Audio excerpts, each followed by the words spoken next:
श्रीमद्भागवतम स्कंदो अध्याय 5 श्लोक संख्या 42।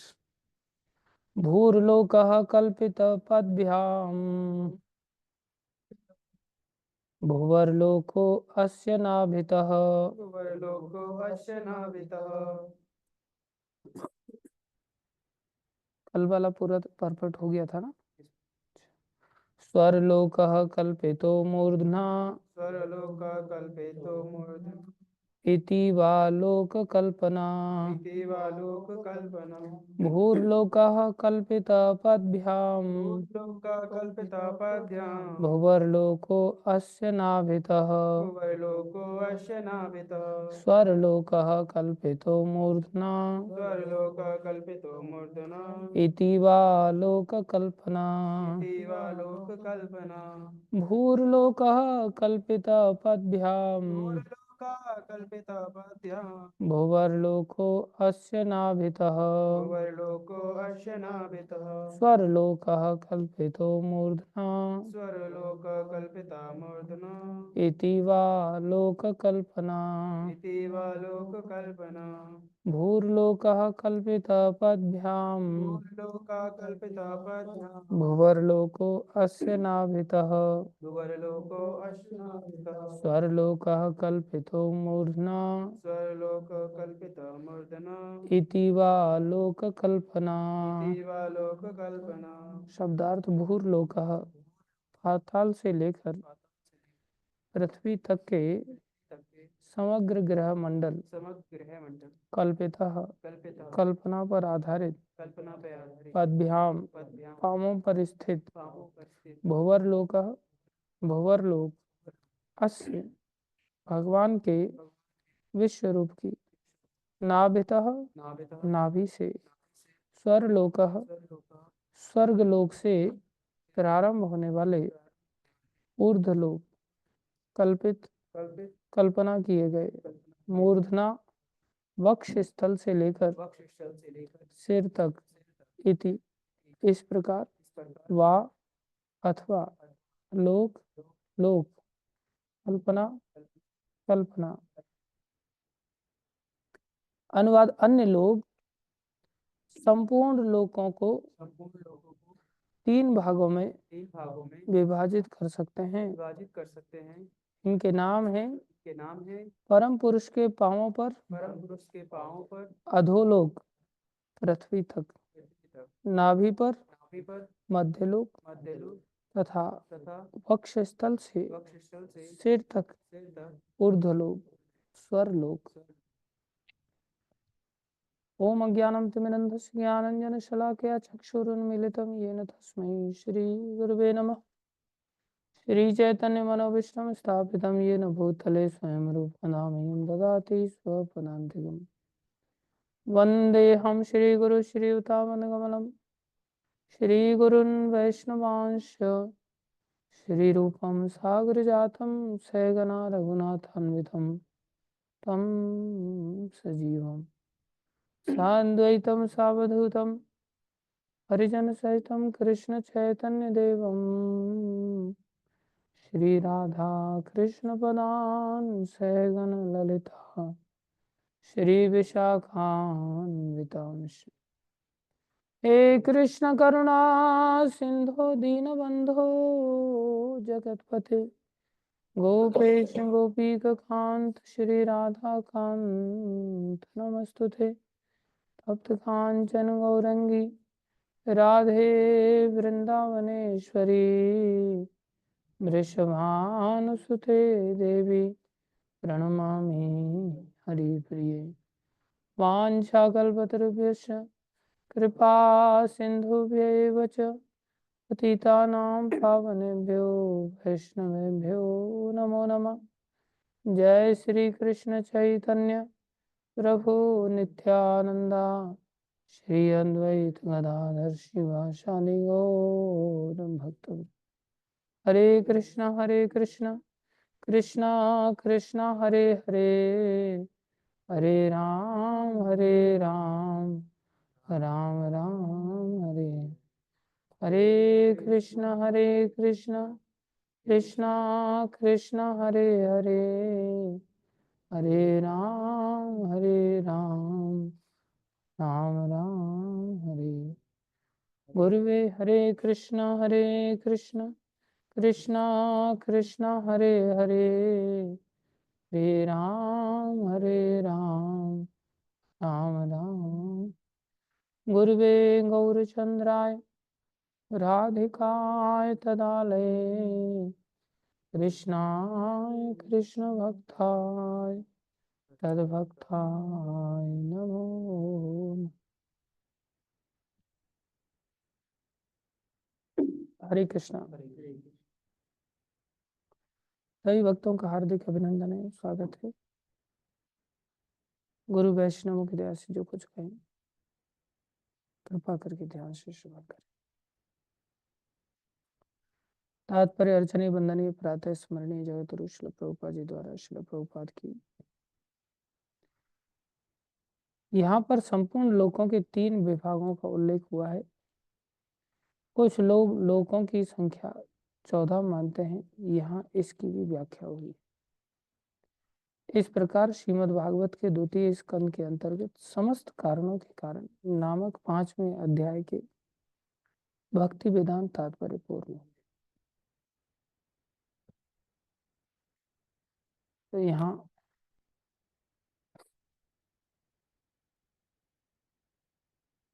भगवान को सभी कारणों के कारण नामक जो अध्याय है ये तात्पर्य पूर्ण होता है।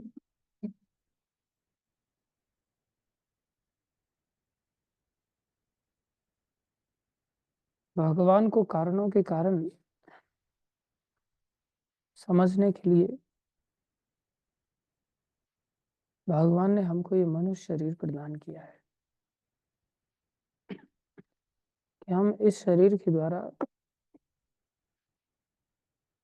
ऐसी योग्यता प्राप्त है कि हम चाहें तो दूर की चीजों को देख सकते हैं। जैसे किसी को, जैसे एक माता जी यहाँ रहते हैं तो उनकी एक जमीन है मसूरी रोड पर। बोले वो प्रभु जी हमें यहीं से जमीन दिखाई देती है। मैंने कहा कैसे दिखाई देती है आपको? बोले हमारे पास दूरबीन है और उसको हम लगा लेते हैं और यहाँ से देखते हैं तो दिखाई देता है। और फिर हम देखते हैं कि नौकर तो वहाँ है ही नहीं क्योंकि खुली जमीन है। तो बोले वो नहीं दिखाई देता तो तुरंत उसको फोन लगा, क्या भाई तू किधर है? तू तो वहाँ है ही नहीं। बोले मैं उधर ही हूँ। अरे तू है ही नहीं, किधर है बता, हम देख रहे हैं सब। तो बोले फिर वो कहता है कि हाँ मैं 5 मिनट के लिए मैगी खाने गया था, अभी वापस आ रहा हूँ। बोले अब उसकी हिम्मत नहीं होती, उसको पता चल गया कि मेरे ऊपर यहाँ नजर रखी जाती है। दूर की चीज को देखने के लिए दूरबीन का सहारा लगता है। इसी तरह से आत्मा तो सब जीवों में है। मक्खी भी में वही आत्मा है, मक्खी के शरीर में, मच्छर के शरीर में वही आत्मा है, कुत्ते बिल्ली गधा सुअर सब शरीरों में वही आत्मा है। लेकिन वो आत्मा सब शरीरों में होते हुए भी दूर की चीज नहीं देख सकती, भगवान को नहीं देख सकती। भगवान सभी कारणों के कारण है। लेकिन हम लोग इस मनुष्य शरीर में मनुष्य शरीर रूपी दूरबीन के द्वारा, ये ऐसी दूरबीन है कि इस दूरबीन के द्वारा हम दूर का देख सकते हैं। जो भगवान वास्तव में सभी कारणों के कारण है उनको देख सकते, साक्षात भगवान को देख सकते। लेकिन इस मनुष्य शरीर को पाकर के भी हमें भगवान नहीं दिखते, क्या कारण है? बोले मनुष्य शरीर रूपी जो दूरबीन है, इस दूरबीन के जो लेंस हैं उनको हमें साफ करना होगा। कई बार कैमरे वाला कैमरे से फोटो खींचना चाहता है और उसका बाहर वाला कवर उठा नहीं पाता। जब कवर ही नहीं हटाएगा तो उसको कुछ दिखाई देगा? कवर तो हटाना पड़ेगा ना। कैमरा है, फोटो खींचने की सुविधा है, लेकिन कैमरा अपने आप थोड़ी फोटो कवर को हटाएगा, यूजर को कवर हटाना पड़ेगा। बार बार करे, अरे खींच ही नहीं रहा फोटो, खींच ही नहीं रहा।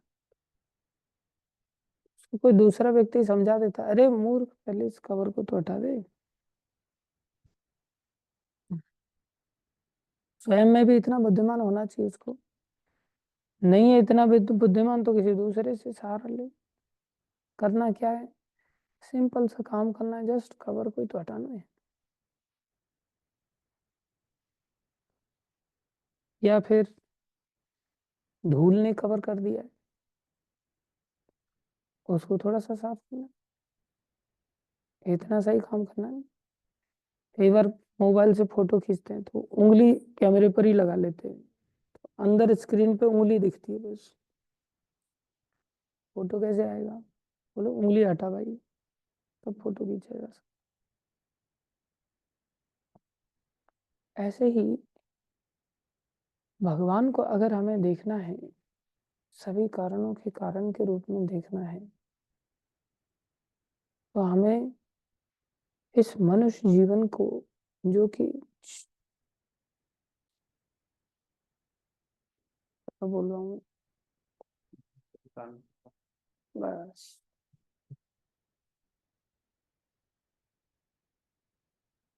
इस मनुष्य जीवन को जो कि एक कैमरे की तरह है, जो कि दूरबीन की तरह है, जिससे हम दूर का देख सकते हैं और वास्तविक कारण को समझ सकते हैं।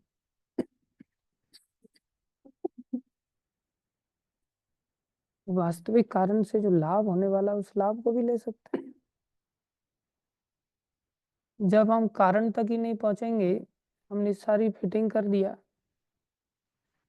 और कनेक्शन लास्ट तक किया ही नहीं, तो जब कारण तक नहीं पहुंचेंगे तो उसका लाभ ले पाएंगे क्या?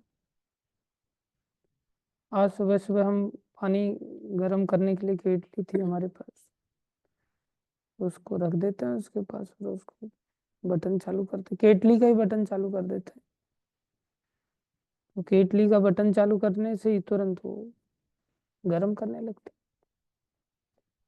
आज रखा तो गर्म ही नहीं हो रहा है, देखा इसका लाइट ही नहीं चल रही। फिर मैंने देखा कि अच्छा इसका कारण है जो एक्सटेंशन बोर्ड है, उसकी भी बटन देखनी पड़ी। फिर तो उसकी बटन देखी, तो उसकी बटन चालू बंद किया लेकिन उसी में लाइट नहीं आ रही थी। फिर एक्सटेंशन बोर्ड का भी वायर कहीं दूसरे बोर्ड में ठोका हुआ है,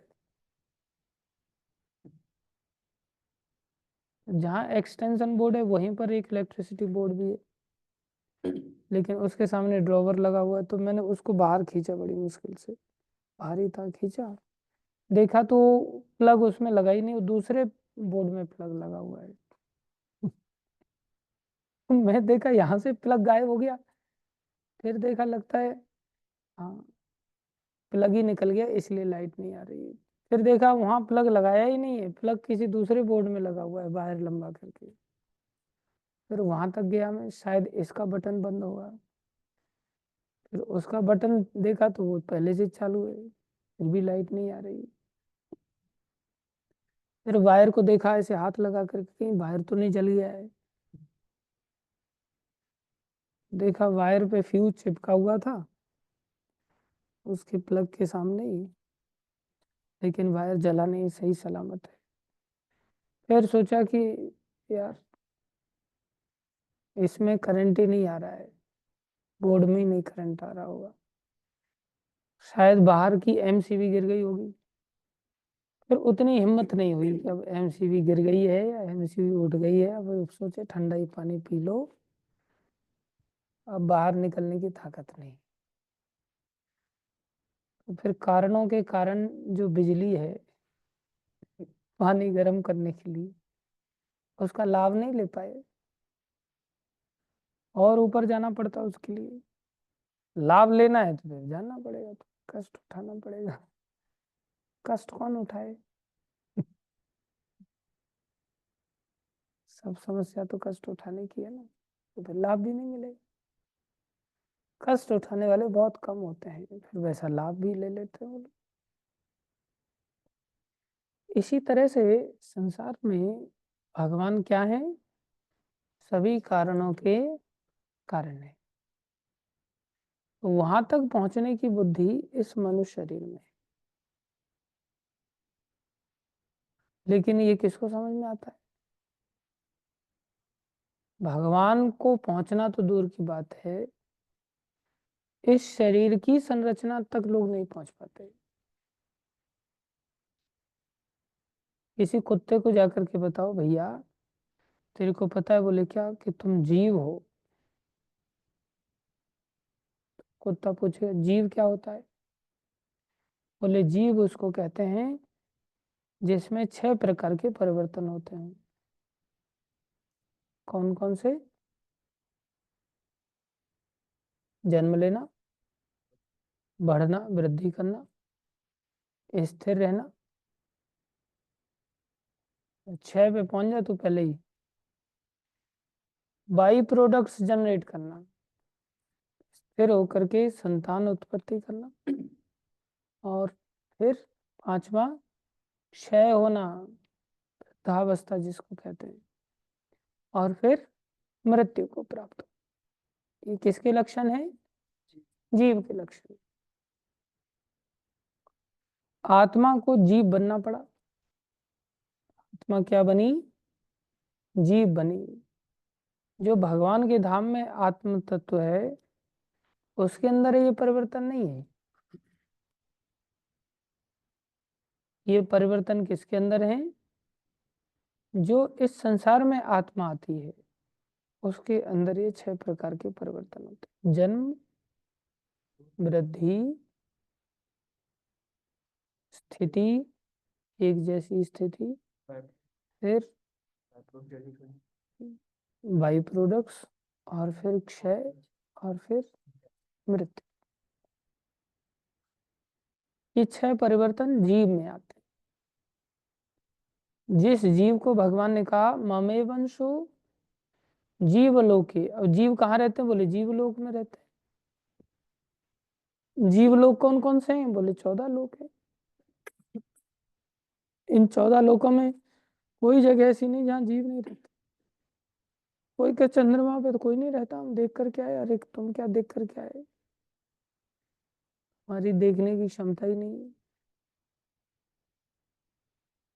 सब जगह अलग अलग प्रकार के जीव रहते हैं, अलग अलग योग्यताओं वाले जीव रहते हैं। जितने भी जीव हैं सब कैसे हैं? 6 परिवर्तन वाले जीव हैं, उन्हें जीव कहा जाता है। अब ये 6 परिवर्तन का ज्ञान देने कुत्ते को जाओ तो कुत्ता क्या करेगा? उसको समझ आएगी कि हाँ 6 परिवर्तन वाला मैं जीव हूँ। उसके बाद समझ में आएगी ममे वंशो, भगवान करे ये जीव मेरा अंश है। उसको समझाओ तुम भगवान कृष्ण के अंश हो, भगवान कारणों के कारण है। उसको समझ में आएगा? नहीं। इस जीव को भगवान ने सामर्थ्य दी है 2 प्रकार की।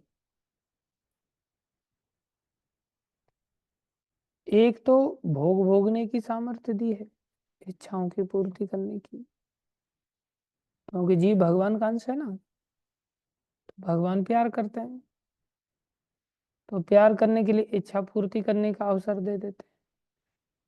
जैसे माँ बाप प्यार करते तो बच्चा जो मांग रहा है दे देते उसको। ले ले भाई, अमीर माँ बाप की औलाद है, तेरे को किसी चीज का टेंशन नहीं होना, जो इच्छा होगी सब मिलेगा। तो ऐसे ही एक तो उसको भोग करने के लिए साधन देते हैं। तेरी भोगों की इच्छा है तो तेरे को शरीर देते हैं हम। भोग कैसे भोगेगा आदमी, इस शरीर से कैसे भोगेगा? आइडियली देखा जाए तो ये शरीर तो, अभी जैसे शरीर हमारे पास है कि नहीं है, शरीर के होने के पश्चात भी हम कपड़ा पहनते हैं कि नहीं, और वैसे ही बनावट का कपड़ा पहनते हैं कि नहीं जैसा शरीर की बनावट है। शरीर होने के बावजूद भी हम कपड़े की जरूरत महसूस करते हैं कि नहीं, कपड़ा पहन लेते हैं। एक ही कपड़ा नहीं पहनते, फिर जैकेट भी पहन लेते हैं देश काल परिस्थिति के अनुसार, तरह तरह के कपड़े पहनते, दो दो तीन, फिर ऊपर से चादर भी ओढ़ लेते हैं। कोई प्रश्न कर सकता है, अरे नीचे वाला भी कपड़ा है, ऊपर वाला भी कपड़ा है, वो चादर भी कपड़ा है, ये तीन तीन कपड़े ही क्यों डालने हैं? तुम नहीं समझोगे भाई, जिसको ठंड लग रही है उसको पता है उसको कैसा कपड़ा पहनना है, ठीक है नहीं? ऐसे ही अब ये कपड़े में तो जान है नहीं, कपड़ा तो कवरिंग है। जैसे कपड़ा कवरिंग है, ऐसे ही सूक्ष्म शरीर के ऊपर भी ये कपड़ा की तरह शरीर है। जैसे माँ बाप, अरे बेटा कपड़ा पहन ले, सर्दी हो जाएगी, ये हो जाएगा, वो हो जाएगा, माँ बाप कपड़ा ला करके हमें देते हैं। ऐसे भगवान ने हमारी अनुकूलता के लिए, अभी जैसे किसी बच्चे को माता पिता तैरना सिखाते हैं तो उसको स्पेक्स ला के देते हैं, ऐसे जो आंखों से चिपक जाता है एक प्रकार से, उसको शरीर में पहनने के लिए उस तरह के कपड़े देते हैं जो पानी में तैर सके, करेक्ट? ऐसे ही भगवान हम जीवों को, जो कि हम भगवान की संतान हैं, हमें ये अलग अलग प्रकार के देश काल परिस्थिति को ध्यान में रखते हुए कि कीचड़ में कौन सा शरीर चाहिए, समुद्र के लिए कौन सा शरीर चाहिए जहाँ नमक बहुत पाया जाता है, धरती के लिए कौन सा शरीर है, आग के लिए कौन सा शरीर है, वायु में रहने के लिए कौन सा शरीर है, उसके अनुसार भगवान अलग अलग प्रकार के कपड़े पहना करके देते हैं। ये शरीर क्या हो गया फिर? एक कपड़ा हो गया। अभी जैसे जो महाराष्ट्र में रहते हैं वो स्वेटर अलग टाइप का पहनेंगे, और जो मथुरा में रहेंगे उनका स्वेटर अलग टाइप का होगा, और वही लोग कश्मीर जाएंगे तो उनका स्वेटर अलग टाइप का होगा, है कि नहीं? ऐसे ही शॉल है, सबके शॉल के अलग अलग प्रकार है देश काल परिस्थिति के अनुसार। ऐसे ही हम सभी का ये जो शरीर है ना, ये एक कपड़े की तरह है। जो बाहर का ये जो शरीर है, ये कवरिंग है। जैसे हम लोग कैप्सूल खाते हैं तो दवाई कैप्सूल के कवर में होती है, कवर के अंदर होती है, कवर के उस कैप्सूल का कवर हटाओ तो दवाई अंदर बिखर जाएगी ना। तो कैप्सूल को डाला जाता है इस तरह से जैसे कि दवाई अंदर रहे और जीभ पर उसका टेस्ट ना आए। दवाई कड़वी होती है, खाना मुश्किल हो जाता है, तो उसे क्या करते हैं वो लोग कैप्सूल में डाल देते हैं। एक तो टेस्ट की समस्या, और वो दवाई एकदम से नीचे जाकर के काम ना करे, वो धीरे धीरे धीरे धीरे कैप्सूल अंदर गलता है, फिर धीरे धीरे धीरे धीरे दवाई निकलती है, फिर वो कैप्सूल इस प्रकार से असर। लेकिन हमें ये समझ होनी चाहिए कि दवाई किधर रहती है, कैप्सूल के अंदर है। कवर का कोई बहुत ज्यादा महत्व नहीं है, परिस्थिति को ध्यान में रखते हुए महत्व है, लेकिन ज्यादा महत्व उस कैप्सूल का नहीं है। ऐसे ही हमारा ये जो शरीर है ये किसकी तरह है? कैप्सूल की तरह है। इस शरीर की बहुत बड़ी महत्ता नहीं है, ये शरीर में ताकत नहीं है। ये शरीर तो जैसे कुर्ते में ताकत है क्या, जैकेट में ताकत है क्या? कोई ऐसी विशेष ताकत नहीं है कि अपने से कुछ भी कर सके। ऐसे ही इस शरीर में बहुत ज्यादा ताकत डेड मैटर है इसके अंदर है, जिसे कहते हैं सूक्ष्म शरीर। कौन सा शरीर? सूक्ष्म शरीर। सूक्ष्म शरीर किससे बना होता है? 4 तत्वों से। मन, बुद्धि, अहंकार और चित्त 4 तत्वों से बना होता है। 5 तत्वों से तो स्थूल शरीर बना होता है। अब कुत्ते को बताओ, तेरे को पता है? बोले क्या? बोले बाहर का जो तुम्हारा शरीर है ना, ये कैप्सूल है, इसके अंदर तुम्हारा वास्तविकता है। बोले अंदर वाला जो शरीर है वो मेन शरीर है। अब उसको ये बात समझ में आएगी क्या? वो भौंकना चालू कर देगा। समझ रहे हो? तो ऐसे ही अगर देखा जाए तो अंदर बहुत कुछ है, मेन चीज तो अंदर है, बाहर कुछ नहीं है। लेकिन हम रोज तेल, साबुन, क्रीम, पाउडर वगैरह लगा करके हाँ अब मैं कैसा लग रहा हूँ। बाहर के शरीर के स्तर का ही जीवन हम जीते हैं एक कुत्ते की तरह। जैसे कुत्ता सोचता है मैं कुत्ता हूँ, तो मेरे को क्या चाहिए? बोले मेरे को भौंकना है। कुत्ता, गधा, सुअर ये सब ज्यादा नहीं सोच पाते।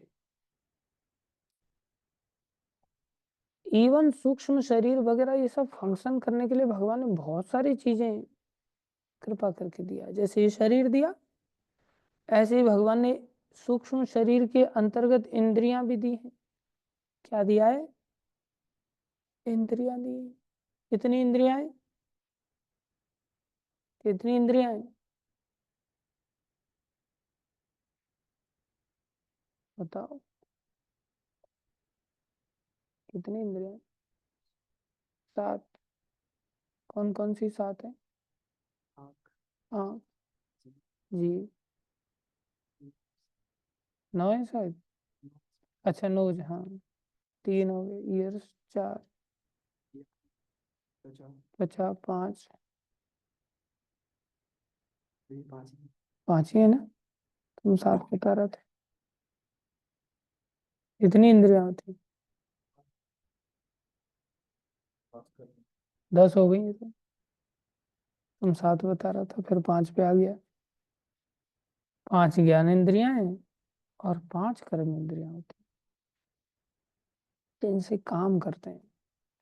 जैसे हाथ हैं, पैर हैं, मुंह से बोलने का काम भी करते हैं जीव के साथ साथ, और मल मूत्र का विसर्जन करना। इस प्रकार से 5 कर्म इंद्रियां हैं, जैसे 5 प्रकार के काम करते हैं। हालांकि महत्व कर्म इंद्रियों का बहुत ज्यादा नहीं है, जितना कि ज्ञानेंद्रियों का महत्व है। एक एक ज्ञानेंद्रिय से ही हम अलग अलग प्रकार के अनुभव करते हैं, संसार का ज्ञान ग्रहण करते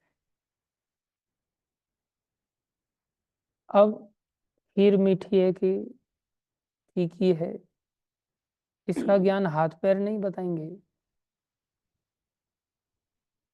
हाथ डाल दिया खीर में और हाँ खीर बहुत मीठी है साहब, हाथ पैर नहीं बताएंगे। नाक को सूंघा, हाँ खीर बहुत मीठी है, नाक को सूंघाने से नाक नहीं बताएगी। खीर की मिठास का ज्ञान जीभ से प्राप्त हो।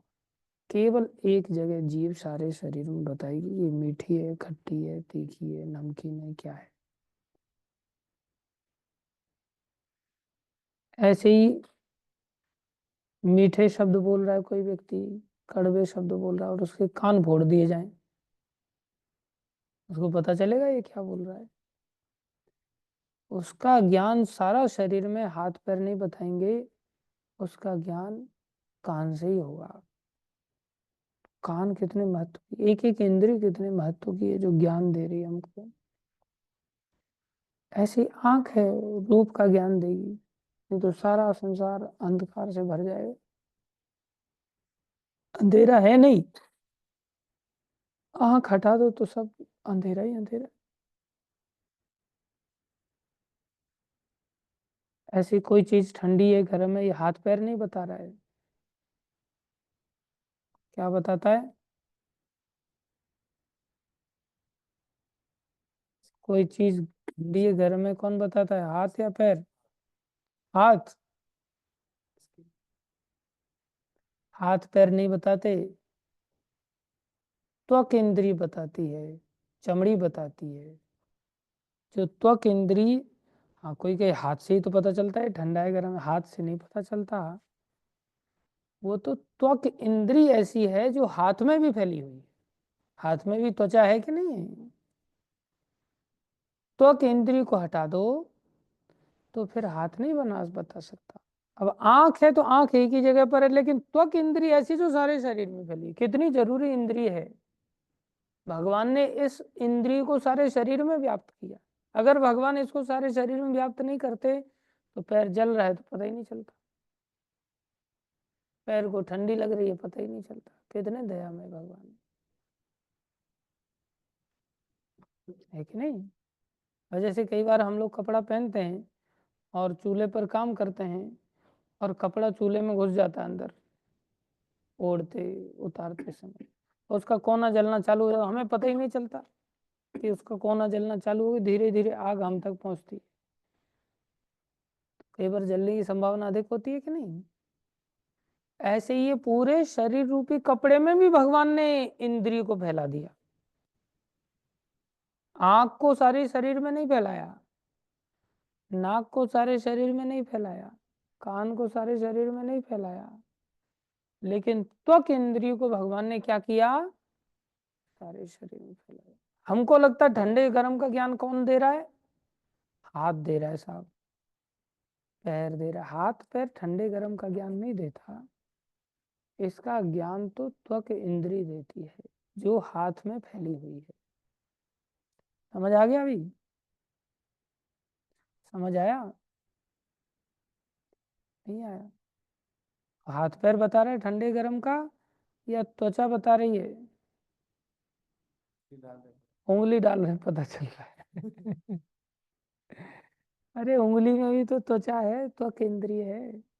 और जिस व्यक्ति को, हाँ वहाँ त्वक इंद्रिय काम करना बंद कर देती है जब पैरालिसिस हो जाता है, फिर उसकी उंगली डालो आप, बता पाएगा वो? नहीं बता सकता।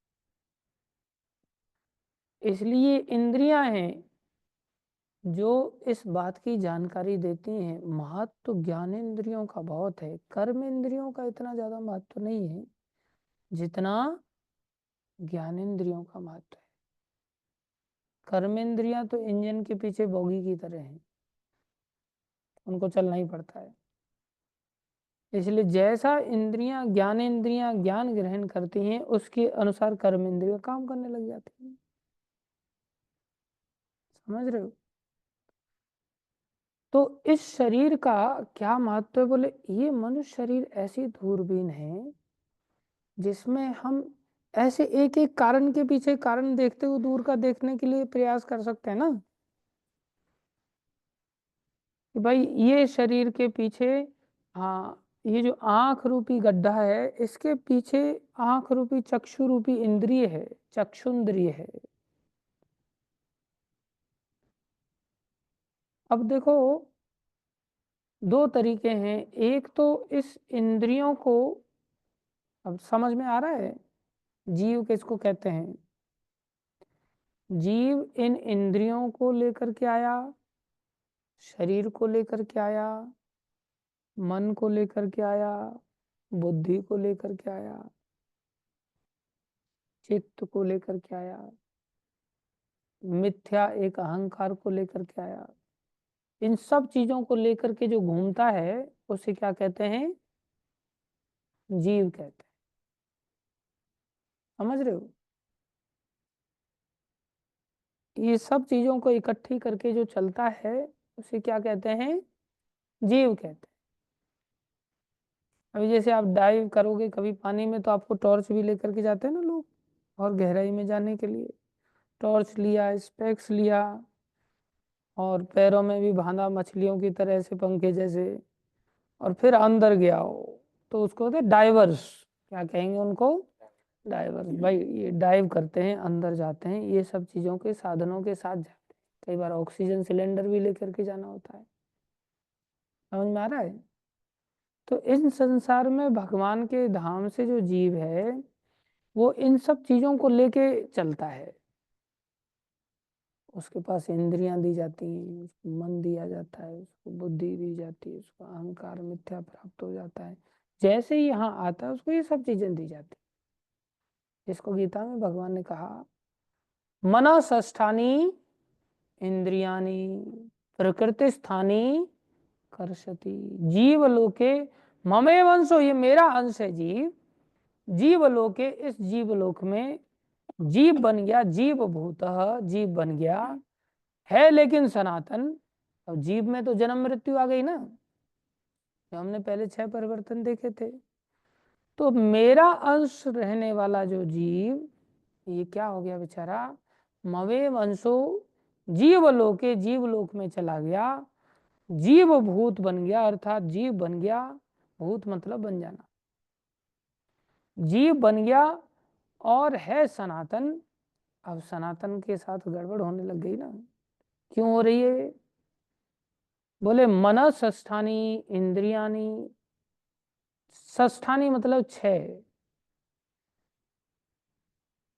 6 चीजें कौन सी? बोले 5 ज्ञानेंद्रियां और 6वां मन। मन और इंद्रियों को मिलाकर के षष्ठानी होगी। मन षष्ठानी 6 चीजों के साथ मन और इंद्रियां मिलकर के, अब सब चीजें मिल ही रही है ना, शरीर मिला, मन मिला, इंद्रियां मिली, बुद्धि मिली, चित्त मिला, अहंकार मिला, ये सब मिलकर के क्या कर रहे हैं?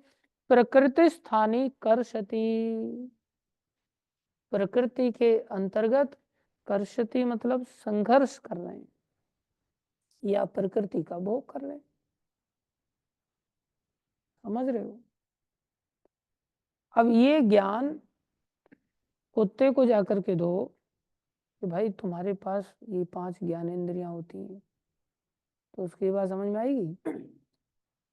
वो तो अपना ऊपर के शरीर को ही समझ रहा है और ऊपर की इंद्रियां उसे दिखाई दे रही हैं शरीर के ऊपर, और इंद्रिय सुख में डूबा हुआ है। बस उसको कुतिया मिल जाए तो सोच रहा है बस सौभाग्यशाली हो गया। एक एक इंद्रिय की अपनी अपनी डिमांड है ना प्रकृति में। तो खा रहा है तो खाने की डिमांड के लिए भाग रहा है, इधर उधर देखने के लिए डिमांड के लिए भाग रहा है। ऐसे ही जब जनन इंद्रिय की डिमांड जब उठती है तब फिर कुतिया की तलाश करता है। उसको कुतिया से प्रेम नहीं है, उसको प्रेम तो अपनी आवश्यकता से है। मेरी इंद्रिय का क्या होगा, मुझे सुख कैसे मिलेगा। तो फिर संसार की तलाश में भागता है। बंदर है, बंदरिया की तलाश में भागता है। बंदर इतना चालाक है, इतना चालाक है कि अपने बच्चे के मुंह में से भी निकाल के खा लेता है, इतना स्वार्थी है। वो बंदर भी बंदरिया के पीछे पीछे जाकर के उसकी खुशामद करता है। क्यों? बंदरिया का ध्यान रखता है क्या वो? क्यों कर रहा है? अपनी इंद्री की तुष्टि के लिए। क्यों? अपनी इंद्री की तुष्टि। इधर बंदरिया की भी अपनी डिमांड है, वो भी बंदर के साथ हिल मिल करके रह रही है। क्यों? अपनी इंद्री की संतुष्टि।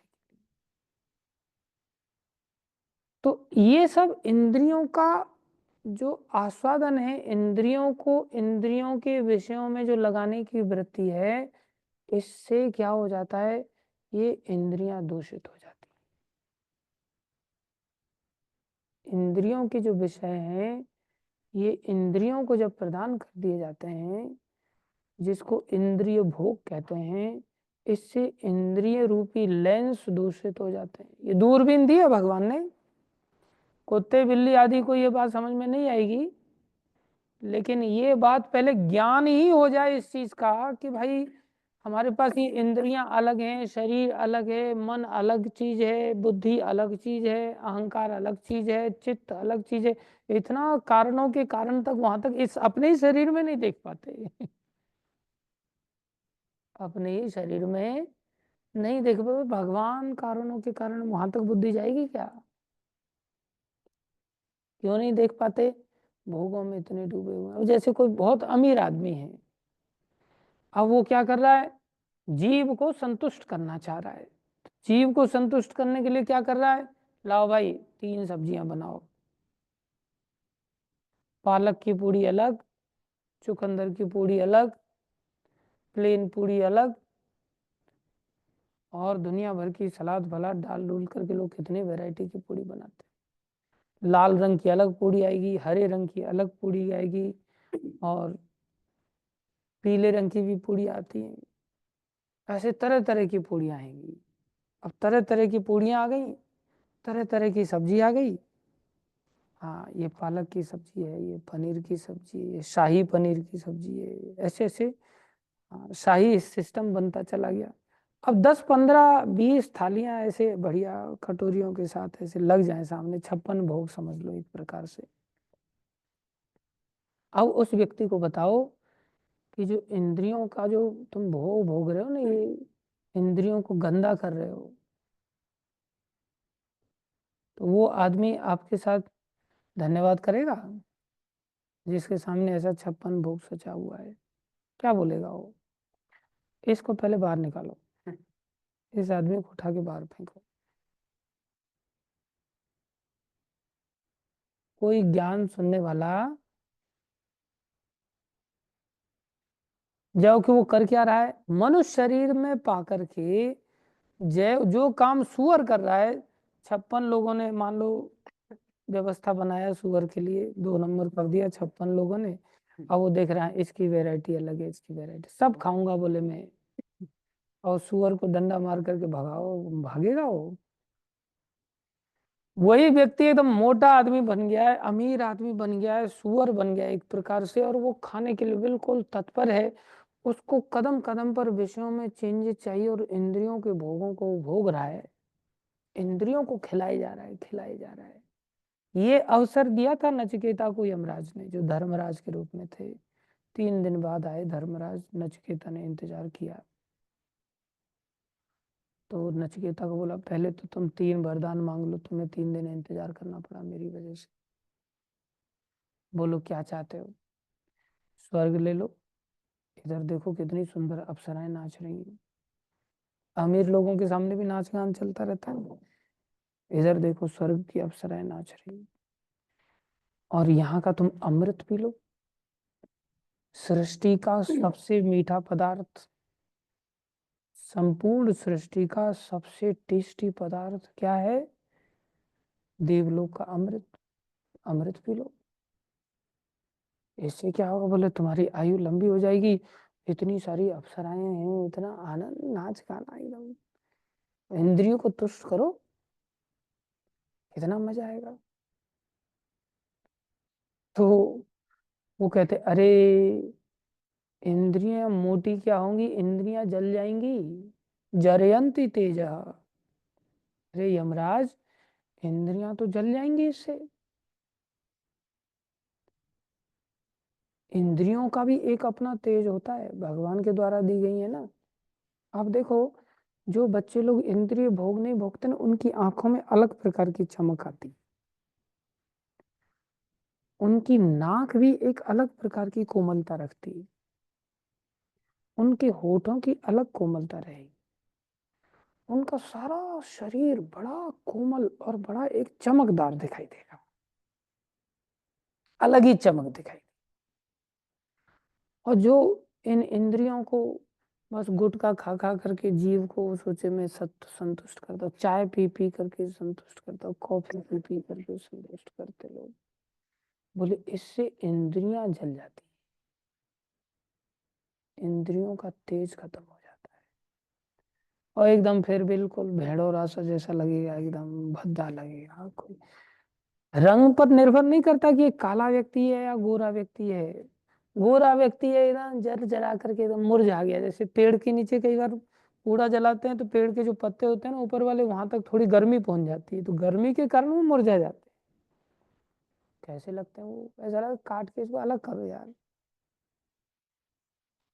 और जो मुरझाते नहीं है उनकी चमक कैसी होती है, चाहे काला है रंग से लेकिन उसकी चमक अलग है। और गोरा एकदम से बस झुर्रियां लटक गई है बेचारे के अंदर, तेज ही नहीं। बुढ़ापे से तेज नष्ट नहीं होता। गुरु महाराज का आप देखो, दर्शन करो कभी, उनका हर चीज बड़ी तेजस्वी नजर आती है। आंख एकदम खनखनाती हुई अंदर है, आंख की ऊपर की चमड़ी थोड़ी मुरझा गई है, लेकिन अंदर की आंख का तेज वैसे के वैसे ही है। समझ रहे हो, ये तेज बना रहता है। बोले अरे तेज जलेगा तो मत जलाओ, यहाँ स्वर्ग में रहो आराम से, अमृत पी लो फिर। बोले अमृत पी के क्या होगा? बोले लंबे समय यहाँ। बोले तुम्हें पता नहीं है, क्षीणे पुण्य मृत्यु लोके विशंति। नचिकेता योग भ्रष्ट बालक था, भक्ति मार्ग में चला था, लेकिन बेचारा भ्रष्ट हो गया था, फिर दोबारा जन्म लेना पड़ गया उसको, लेकिन बचपन से ही तेजस्वी था। उसको याद था कि अरे ये तो 5 स्टार होटल है, जैसे हमारे यहाँ हयात में बना हुआ है ना पास में ही, तो हयात में ऐसे घुसने को मिल जाएगा। आप जाओगे तो बोलेगा हाँ 20,000 रुपये का एक दिन का एक कमरा है, रहो आराम से, खूब स्विमिंग पूल में छलांग लगाओ, आनंद करो एकदम, देखो ना कितना बढ़िया बढ़िया, लाओ 20,000 रुपये, 20,000 रुपये जमा कर दिया आपने, और 7 स्टार होटल है। अब जैसे ही आपका 20,000 का खाता समाप्त हुआ, टाइम खत्म हुआ, और आपको, मेरे को तो यही अच्छा लग रहा है। बोले मैनेजर आएगा, तुम्हें अच्छा लग रहा है, लेकिन अब हमें तुम अच्छे नहीं लग रहे हो। बोले तुमने तो मेरे को यहाँ पर रहने के लिए बिस्तर बिस्तर सब लगाया था, तकिया वकिया, और बोला तो सर कोई जरूरत हो तो बताना, हम हाजिर रहेंगे, और यही गार्ड वगैरह ला करके आपके लिए नाश्ता पानी सब कमरे में पहुंचा रहे। बोले यही गार्ड उठा के फेंक देंगे। स्वर्ग क्या है? छीने पुण्य मृत्यु लोके फेंकंती। विशंति मतलब गिरा देना, फेंक देना। बोले अरे ये स्वर्ग क्या है, यहाँ से तो फेंक दिया जाएगा भाई। जब तक यहाँ अकाउंट हमारा बोल रहा है, पैसा दे रहे हैं, पैसा फेंको तमाशा देखो, पुण्य के कारण थोड़े से, बाकी तो एकदम से ऐसे फेंक देंगे जैसे जानते नहीं पहचानते नहीं, सब नाते रिश्ते सब खत्म। बोले मैं ये लेके क्या करूँगा, मैं मना कर दिया, और उल्टा डांट दिया। आप अगर देना चाहते हो तो ये अप्सराएं, ये अमृत वगैरह मेरे को नहीं चाहिए, वरदान देना चाहते हो तो मेरे को ब्रह्म विद्या दे दो। क्या दे दो? ब्रह्म विद्या। अब जितने नौकरी चाकरी वाले लोग हैं, जो 56 भोग पे 56 भोग, 108 भोग की तैयारी में लगे हुए हैं, बढ़िया गाड़ी चाहिए, 2-2 सब्जियां, 3-3 सब, आश्रम में ये सब मिलेगा क्या उनको? क्या फिर आश्रम में इनको देना चाहिए? ये देंगे तो फिर इंद्रियां गंदी हो रही हैं इन्हीं चीजों से। इसलिए इस संसार में जब तक हम हैं, बेयर मिनिमम के साथ जीवन जीने की कला सीखनी चाहिए। ये नहीं और सब्जी ले लो साहब, ये स्वीट तो है, एक और स्वीट ले लो, इसको खा के देखो, ऐसा नहीं। गुड़ मिल जाए तो केवल गुड़ ठीक है, गजक मिल जाए तो केवल गजक ठीक है, और फिर खजूर मिल जाए तो केवल खजूर ठीक है, और खीर मिल जाए तो फिर केवल खीर ठीक है। फिर 4-4 आइटम लेने की क्या जरूरत है? उससे इंद्रियां, मन भटकता है, चंचल बनता है, और ये हर शरीर में व्यक्ति करता है। कुत्ता कुतिया के पीछे भागता है, बंदर बंदरिया के पीछे भागता है, जब चिर्रा बन जाते हैं तो चिरैया के पीछे भागते हैं, चिरैया चिरौटा के पीछे भागती है, चिर्रा के पीछे भागती है, पुरुष स्त्री के पीछे भागता है। इंद्री की तुष्टि अगर उसकी दूसरी स्त्री से हो जाती है तो पहली वाली स्त्री को मार देता है होता है ऐसा कि नहीं? तो उसका स्त्री से प्रेम था या अपनी इंद्री से प्रेम था? इंद्री की तुष्टि से। ऐसी पत्नियां भी अपने पति को मार डालती, जब उनको दूसरा व्यक्ति मिल जाता है और वहां से उनकी इंद्रिय तुष्टि होती है तो अपने पति को मार डालती है। सब प्रेम प्रेम सब खत्म। तो प्रेम कहाँ है? केवल और केवल इंद्रियों को भोग में लगाना, एक तो ये रास्ता है जिससे इंद्रियां दूषित हो जाती हैं, और हमें कोई ज्ञान नहीं रहता। जैसे जानवर आदि हैं, उनको कोई ज्ञान नहीं है कि हमारी इंद्री अलग है, हमारी इंद्री कहाँ जा रही है, हम भोग में जा रहे हैं, जहर खा रहे हैं, मर रहे हैं, अपने तेज को जला रहे हैं, कोई ज्ञान नहीं। लेकिन मनुष्य शरीर एकमात्र ऐसा शरीर है जहां अगर व्यक्ति को थोड़े से दुख मिल जाते हैं, अमीर नहीं बनता, गरीब बन जाता है, दुख मिलते हैं, तो कई बार खोजते खासते वो भक्तों की संगति में। अमीर लोग तो डूबे ही रहते हैं। सबसे गई गुजरी अवस्था है अमीरी अवस्था। इसलिए अमीर लोगों को बहुत ज्यादा भाव नहीं देना, बहुत ज्यादा दया दिखानी चाहिए। बेचारे कुत्ते से भी गए गुजरे हैं, मतलब शरीर पाकर के भी इन मूर्खों को बिल्कुल होश नहीं है, और ये बस 5 स्टार होटल का आनंद ले रहे हैं। थोड़े दिन में इनको उठा करके फेंक दिया जाएगा यहाँ से। 5 स्टार तो खैर क्या है, मनुष्य शरीर स्वर्ग के सामने तो 1 स्टार भी नहीं है, जानवरों जैसा शरीर। क्या करें? बोले ये इंद्रियां भाई भगवान ने दी हैं, इंद्र दत्तम, इंद्र मतलब भगवान, भगवान ने दी हैं। इंद्र सृष्टम, भगवान ने इनको बनाया भी है। हम में से दुनिया में से कोई आंख नहीं बना सकता, कोई इंद्रिय का निर्माण नहीं कर सकते। इंद्र दत्तम, इंद्र सृष्टम, इंद्र सेवितम, वाह, इंद्र की सेवा करने के लिए दी है भगवान ने। अब जैसे कंपनी ने कोई कार दिया तो उसको क्यों इधर उधर दौड़ा दौड़ा करके ठोके जा रहे हो, बिंदास है एकदम ऊट पटांग तरीके से चला करके। आगे का बम्पर तोड़ दिया, पीछे का तोड़ दिया, टायर फोड़ दिया बस, और खुद मर गए फिर।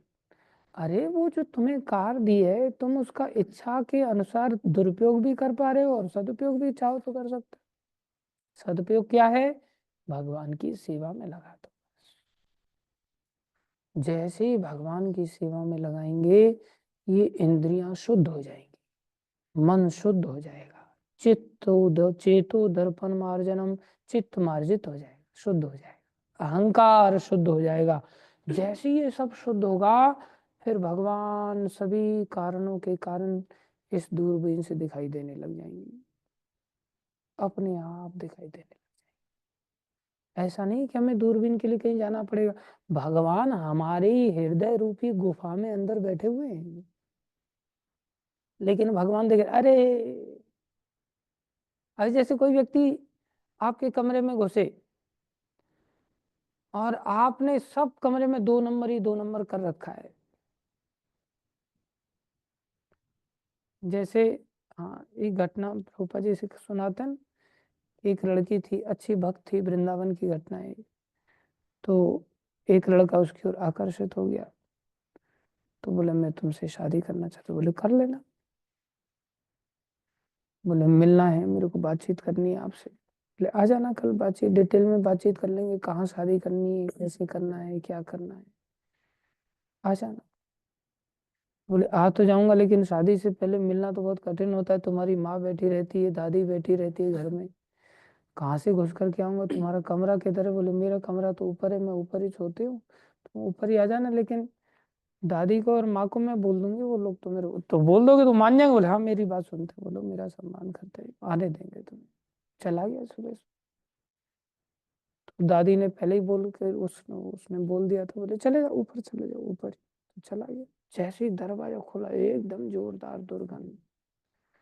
उसने जमाल घोटा की दवाई लिया, और पूरा कमरे में जगह जगह 2 नंबर करके बैठी हुई है वो। कुछ तो दीवारें भी खराब की हुई है। इधर हॉस्पिटल्स में ऐसी दशा हो जाती है, तो आदमी जाता है देखने के लिए, देखने वाले जाते हैं, कैसे हैं आप? तो वहाँ बदबू आ रही है, अभी प्रोसेसिंग चल रहा है, बोले साफ सफाई चल रही, बाद में आना। उसने तो साफ किया ही नहीं था। दरवाजा खोला, गंदगी गंदगी चारों तरफ। आओ बिस्तर पे लेट, आ जाओ आ जाओ आ जाओ, इधर ही हूँ मैं। तो बोले मैं बाद में आता हूँ। गायब हो गया उससे। रूपा जी थोड़े और सभ्य तरीके से बताते हैं इस घटना को। उसने ड्रम्स में इकट्ठा किया अलग अलग चीजें, शरीर की गंदगी, लेकिन ड्रम वगैरह तो कौन इकट्ठा करेगा इन सब चीजों को। तो कई बार बच्चे लोग ना, गुरुकुल में हम महसाना में रहते थे, तो सुबह सुबह कई बार अनकंट्रोल्ड हो जाता है कुछ लोगों का, तो जाते जाते बाथरूम में ही लाइन लगाते हुए जाते हैं बच्चे लोग। एक बड़ा ब्रह्मचारी था, कोई बेचारा तबीयत खराब हुई थी उसकी, उसने भी लाइन लगा दिया एकदम से। चलो बच्चा लाइन लगाए तो फिर भी थोड़ा सा हो जाता है, लेकिन जब बड़ा लाइन लगा देता है ना तब कितना गंदा लगता है, सब गंदगी धोती बोती सब बिगाड़ बिगुड़ करके अंदर पहुंच रहा है। फिर ऐसा लगा भैया तू ही बाथरूम यूज कर ले, हम बाद में करेंगे। बहुत मुश्किल हो जाता है। ऐसे ही जब भगवान देखते हैं ये सारा संसार रूपी मल को इंद्रियों से आदमी खा रहा है, इंद्रियों से भोग भोग रहा है, तो भगवान बिल्कुल अंदर गुफा में अंदर बैठे रहते हैं, वो निकल के बाहर आते ही नहीं। वो तुम लगे रहो, सुअर बनी हो तो सुअर बाड़े में पड़े रहो, मैं बाहर आके क्या करूंगा, मैं तुम्हें दर्शन दे के क्या करूंगा। भगवान नहीं आते। ये बात रुक्मिणी माता ने भगवान श्री कृष्ण को कही थी। जब भगवान ने कहा अरे शिशुपाल जैसे बड़े सुंदर सुंदर राजा थे जिनका बहुत बड़ा वर्चस्व है संसार में, तुम्हें तो जबकि रुक्मिणी माता के 10 बच्चे हो गए, तुम्हें तो उनसे ब्याह कर लेना चाहिए था, और तुम मेरे भगोड़े के चक्कर में, मैं तो भगोड़ा आदमी, कायर आदमी, रण को छोड़ करके भाग करके यहाँ आ गया, तुमने मेरे साथ कहाँ चक्कर में फंस गए। भगवान हास परिहास कर रहे थे। तब रुक्मिणी माता ने कहा कि हाँ आप ठीक कह रहे हैं, आप भगोड़े हैं, आप इतने अंदर छुप के बैठे हैं, आपको इतना डर लगता है, इतने डरपोक हो आप कि अंदर बिल्कुल इस शरीर के अंदर इंद्रियां, इंद्रियों के भी अंदर तन मात्राएं, उनके अंदर भी फिर मन अहंकार, उसके अंदर फिर बुद्धि, उसके अंदर मन, उसके अंदर फिर चित्त, आप उसके अंदर भी फिर 3 गुण, उसमें भी तमोगुण के अंतर्गत फिर रजोगुण, उसके भी अंतर्गत फिर सतोगुण, और सतोगुण के भी अंतर्गत महातत्व, और आप महातत्व के अंतर्गत जाकर के बैठे हुए हो। आपको संसार रूपी मलमूत्र पसंद ही नहीं है, आप भोगों से इतने डरपोक हैं कि भोगों से आप दूर ही रहते हैं। इसलिए भगवान सभी कारणों के कारण के रूप में दिखाई नहीं देते। अगर हमें भगवान को देखना है तो इन इंद्रियों को जो भगवान ने दिया है संसारी विषयों में कम से कम बेयर मिनिमम, एक सब्जी से काम चल रहा है तो सब्जी रोटी खा ले, क्या 2 सब्जी 3 सब्जी 4 सब्जी, बोले बस जगन्नाथ को भूख लगी तो जगन्नाथ खा सकते हैं, बांट दो उसको, हम 10 आइटम क्यों खाएं। संग्रह ठीक नहीं, सब भोग वृत्ति के संग्रह इंद्रियों को दूषित करते हैं। बेयर मिनिमम की आवश्यकता के आधार पर इंद्रियों को भगवान की सेवा में अधिक से अधिक लगाया जाए। भगवान को ज्यादा से ज्यादा भोग लगाओ, लेकिन खुद भगवान बनने की चेष्टा मत करो, नहीं तो दूर चले जाओगे। भगवान का श्रृंगार करो, खुद का श्रृंगार क्यों करते हो। भगवान के लिए संग्रह करो, खुद के लिए संग्रह मत करो। दूसरे भक्तों के लिए शॉल टी शर्ट वगैरह इकट्ठी करो कि भाई हमें दूसरों को जैकेट देनी है, अपने लिए नहीं। मेरी जैकेट को हाथ कैसे लगा दिया, अपने लिए। जब हम ऐसे बनेंगे तो भगवान सभी कारणों के कारण समझ में आएंगे, नहीं तो जीवन तो जा रहा है भैया। आप सब मेरे को आशीर्वाद दो, कृपा करो, और योगी सूर्यवंशी जी हमें सानिध्य प्रदान करें, अच्छे भक्त हैं। तो सभी भक्तों का हमको सानिध्य चाहिए, आप सब लोग भक्ति में आगे बढ़े, यही हमारी भगवान से भी प्रार्थना, और आपके सानिध्य से हम भी भक्ति कर पाए, ये आप लोगों से हमारी प्रार्थना है। धन्यवाद सभी का, सब लोग जप कर सकते हैं। श्रीमद् भागवत महापुराण की जय, शिल प्रभुपाद की जय, श्री गुरु महाराज की जय, अनंत कोटि वैष्णव वृंद की जय, आप सब भक्तों की जय जय। हरे कृष्ण।